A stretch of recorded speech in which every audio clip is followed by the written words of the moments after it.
یا رسول اللہ وعلی آلک و اصحابک یا حبیب اللہ الصلاۃ والسلام علیک یا نبی اللہ وعلی آلک و اصحابک یا نور اللہ۔ میٹھے میٹھے اسلامی بھائیوں اور مدنی چینل کے ناظرین، پیارے آقا مدینے والے مصطفیٰ صلی اللہ تعالی علیہ وسلم کا فرمان عظمت نشان ہے۔ کیا خوبصورت انعام ہے، کیا پیارا اعلان ہے کہ نبی پاک فرماتے، جس کا مضمون ہے کہ بے شک بروز قیامت تم میں سے میرے سب سے زیادہ نزدیک وہ ہوگا، most closest on the day of judgement. نبی پاک علیہ الصلوۃ والسلام سے وہ کون ہوگا؟ سرور کائنات علیہ الصلوۃ والسلام فرماتے ہیں جو مجھ پر سب سے زیادہ درود پاک پڑھنے والا ہوگا۔ یعنی درود پاک آپ جتنا پڑھتے ہیں نبی پاک سے قیامت کے دن یا اتنا قریب ہو جاتے ہیں۔ تو قیامت کا دن تو مشکلوں کا، پریشانیوں کا، ڈیفیکلٹی کا ڈے ہوگا، لیکن جو اس دن کونین کے والی، شافع روز محشر، intercessor of the day of judgement کے قریب ہو جائے گا، کلوز ہو جائے گا، تو اس کے لیے تو کام آسان ہو جائیں گے نا۔ تو میں بھی نیت کروں اور آپ بھی نیت کریں کہ انشاءاللہ چلتے پھرتے اٹھتے بیٹھتے کثرت کے ساتھ درود پاک پڑھیں گے۔ اللہ پاک مجھے بھی اور آپ کو بھی کثرت سے درود پاک پڑھنے کی توفیق عطا فرمائے۔ آئیے مل کر محبت کے ساتھ درود پاک پڑھ لیں۔ صلو علی الحبیب صلی اللہ تعالی علی محمد صلی اللہ علیہ وسلم۔ سو مچ بلیسڈ منتھ، بہت ہی زیادہ مبارک مہینہ ہمارے درمیان ہے۔ Allah's noble Rasul sallallahu alayhi wa sallam stated as regards to the holy month of Shaban, Shaban is my month and Ramadan is the month of Allah Azza wa Jal۔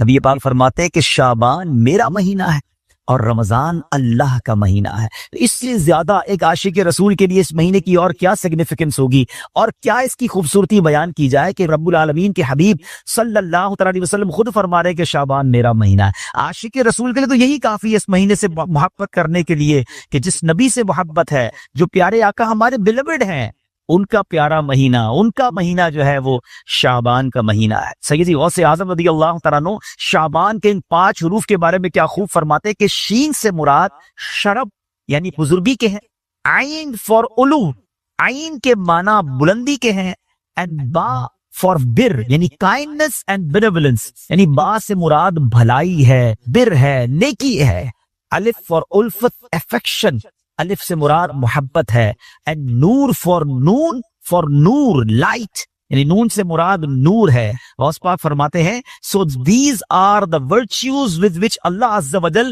bestows his servants in this blessed month۔ یہ وہ 5 برکتیں ہیں جو اللہ تعالیٰ شعبان کے مہینے میں اپنے بندوں پر عطا فرماتا ہے۔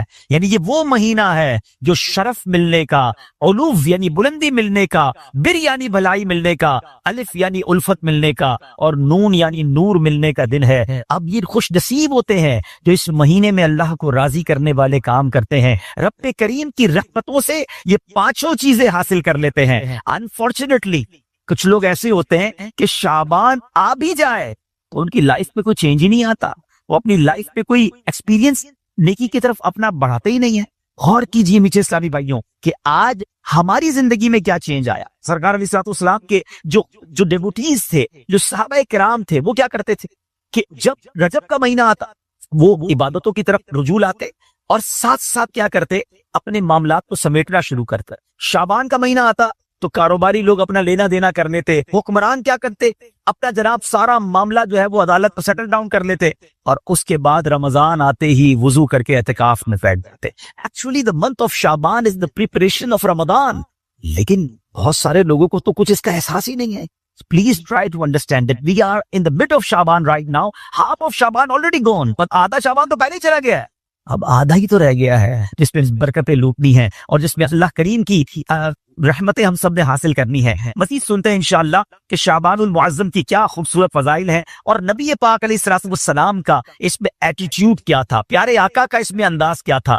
نبی پاک کا سب سے زیادہ پسندیدہ مہینہ بی بی عائشہ فرماتی ہیں شعبان کا ہے۔ میرے آقا اس میں روزے رکھتے رکھتے رکھتے اس کو رمضان سے ملا دیتے۔ اللہ اکبر، اللہ کے حبیب علیہ الصلوۃ والسلام اتنے روزے رکھتے۔ اچھا یہ کیوں رکھتے تھے؟ What is the reason behind this؟ ذرا یہ بھی سن لیجئے کہ نبی پاک علیہ الصلوۃ والسلام ہماری تعلیم کے لیے کیا شاندار جملہ ارشاد فرماتے ہیں۔ سیدنا اسامہ بن زید رضی اللہ تعالیٰ عنہ said I asked Ya Rasulullah sallallahu ta'ala alayhi wa sallam, I see that you observe fast more extensively in the month of Shaban than any other month.